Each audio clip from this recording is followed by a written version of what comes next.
curtained window that opened upon the hall, just where, 5 years before, the beautiful, unhappy wife of the conjurer had suffered the pang of deepest humiliation, now stood the coffin which held Hellwig's mortal remains.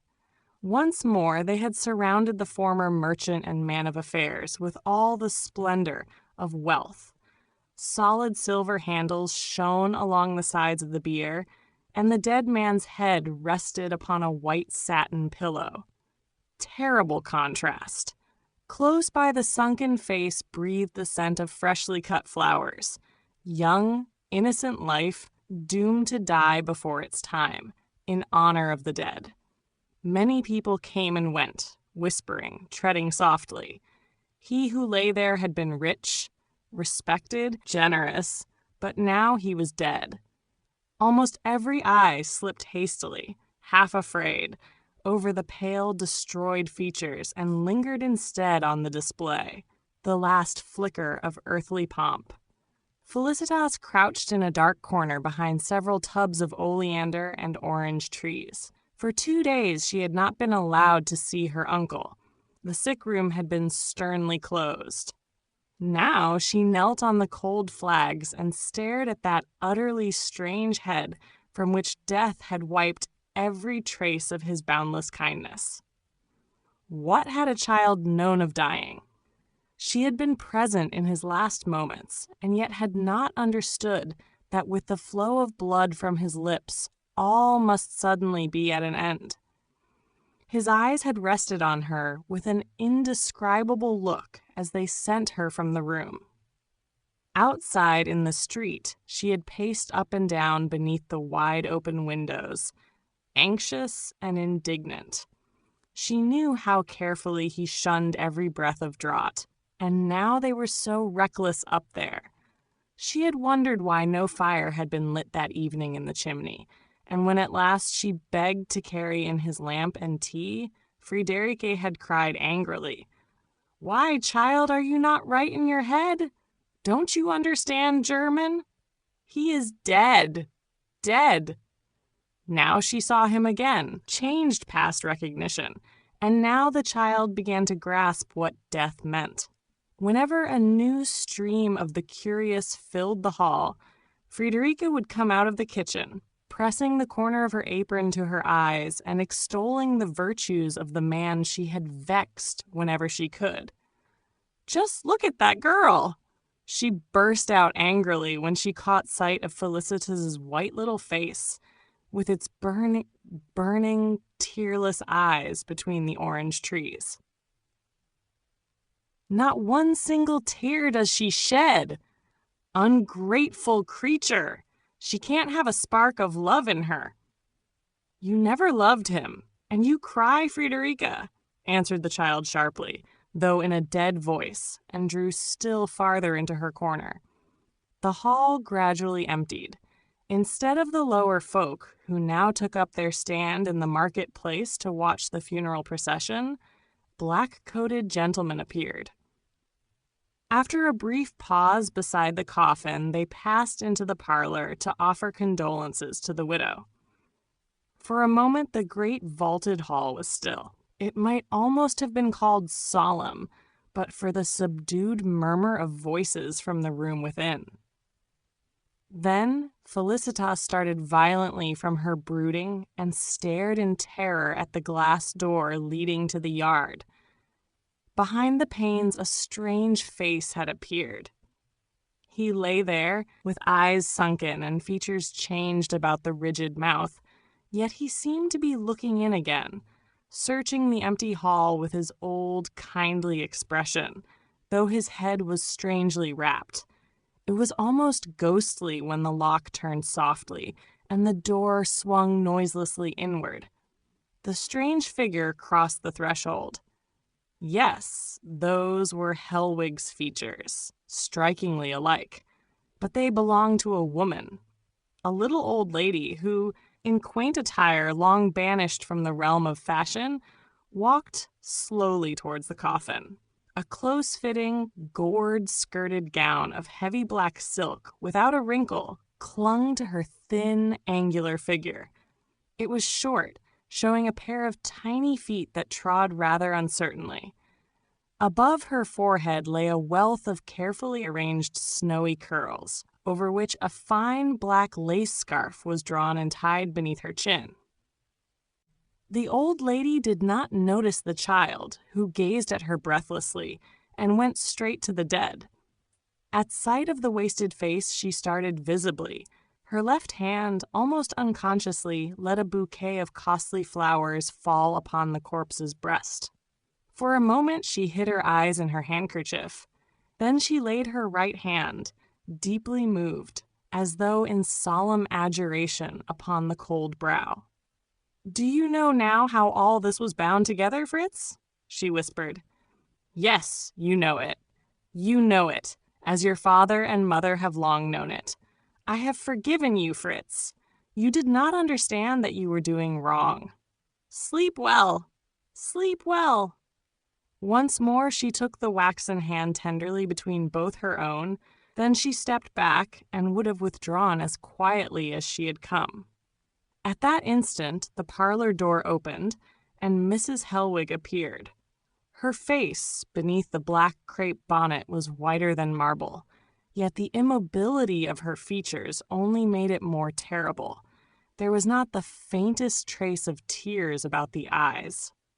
In her hands she carried a heavy wreath of dahlias, evidently intended as a last gift of love for the coffin. Her startled gaze met that of the old lady. For a moment both women stood as if rooted, but in the widow's eyes there began to glow something uncanny. Her upper lip lifted a little, showing one white front tooth. There was a look of implacable hatred in that expression. The old lady's features, too, betrayed deep agitation. She seemed to wrestle with an unspeakable repugnance, yet mastered it. And while her glance rested soft and wet on the dead, she held out her right hand to Mrs. Hellwig. "What do you want here, Aunt?" asked the widow curtly, ignoring the offered hand. "To bless him," was the gentle answer. "The blessing of an unbeliever has no power." "God hears it," she replied softly.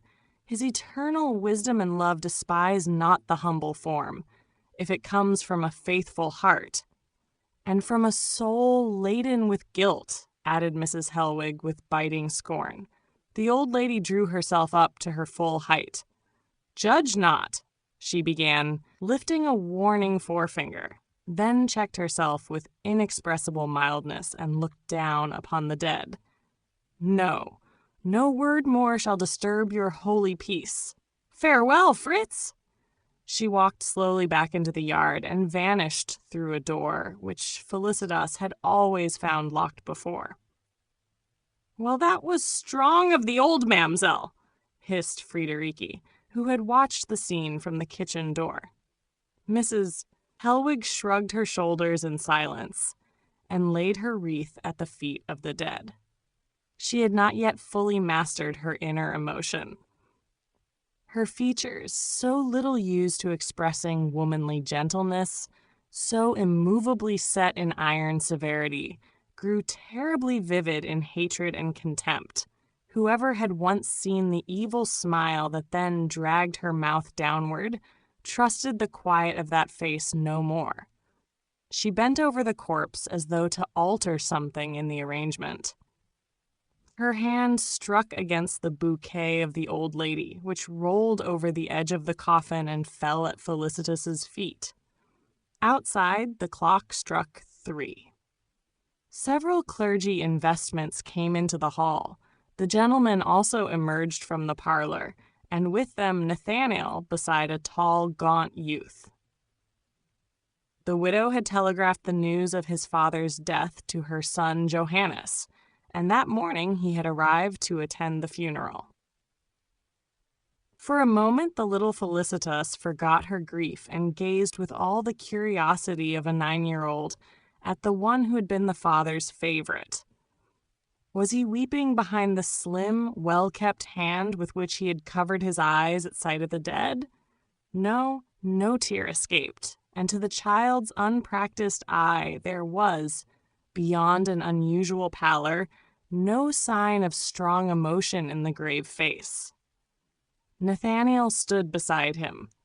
He shed many tears, but his sorrow did not prevent him from nudging his brother and whispering when he discovered Felicitas in her hiding place.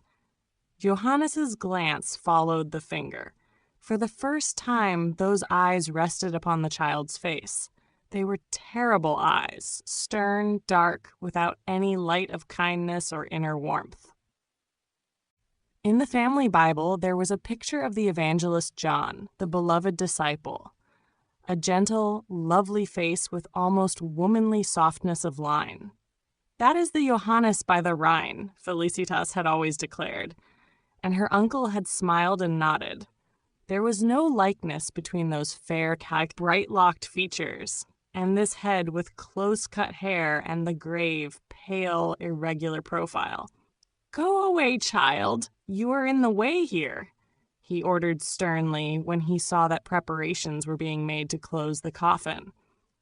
Felicitas left her corner, ashamed and frightened as though she had deserved punishment, and stole, unnoticed by the others, into her foster father's former room. Now at last, she wept bitterly. To him she had never been in the way. Again she felt his feverish hand upon her hair.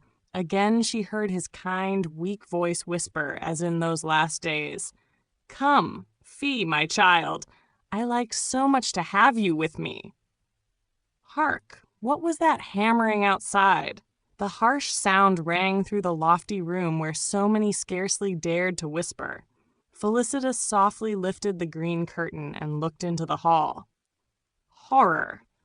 Her uncle's figure had disappeared. The black lid lay upon his dear face and held him there, stretched out and rigid. Should he try to raise his hand ever so little, it must strike against hard, closely fitted boards on every side. And the man out there hammered again and shook the lid to make sure it held fast, to prove that the hand within could not push it back.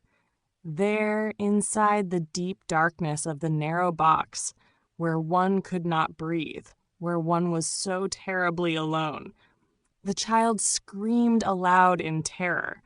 All eyes turned in astonishment toward the window.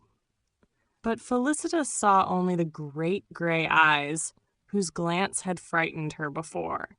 They rested on her sternly, and she let the curtain fall, fleeing to the great dark hanging that divided the room. Behind it, she crouched down, staring fearfully at the door by which he must surely come in and drive her out with harsh words. From her hiding place, she did not see how the bearers lifted the coffin to their shoulders, how her uncle left his house forever. She did not see the long black procession that followed him, like the last shadow along a completed path of life. At the corner, a gust of wind caught the broad white satin ribbons that hung from the coffin. They fluttered high in the air. Is it too much to think it was the last greeting of the departed to the forsaken child, whom a tender mother had snatched from the dreary morass of the father's calling, only to see it, unwittingly, cast upon a barren, inhospitable shore?